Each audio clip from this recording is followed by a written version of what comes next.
Have you ever noticed that every great thing we enjoy today started with a simple what if? Electricity began with a spark. Planes took off with a sketch. Every dream, every invention, and every moment is a possibility someone refused to ignore. Hello everyone, I am Avyukth. Now, imagine that same what if quietly lives within every one of us.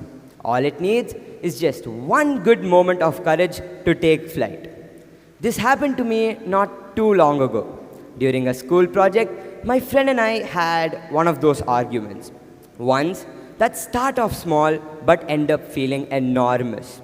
Angry words, stormy silences, and worst of all, those awkward moments in the hallways where we used to pass by but pretend not to see each other. Days passed. I kept telling to myself that it was not my fault, but something deep in me, another voice whispered, "You'll only feel lighter if you fix it." That small thought, it gave me the push I needed.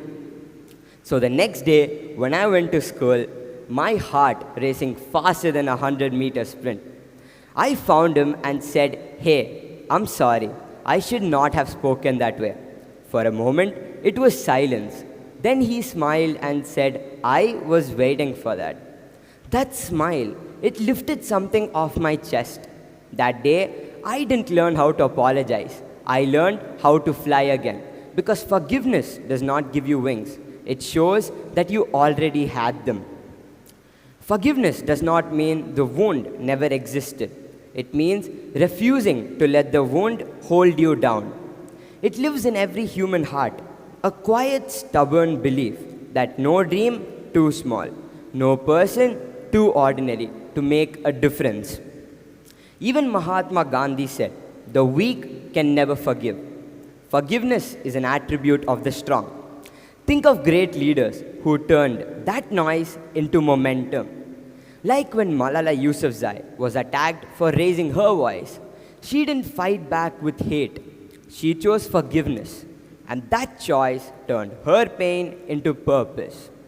When Barack Obama was met with division and doubt, he didn't reply with anger. He answered with grace, empathy, and vision. Because that's the thing about forgiveness. It's not passive, it's catalytic, turning pain into power, anger into wisdom, and guilt into growth. But maybe the hardest wings to grow are the ones that apologize to yourself. We all trip. We all get lost.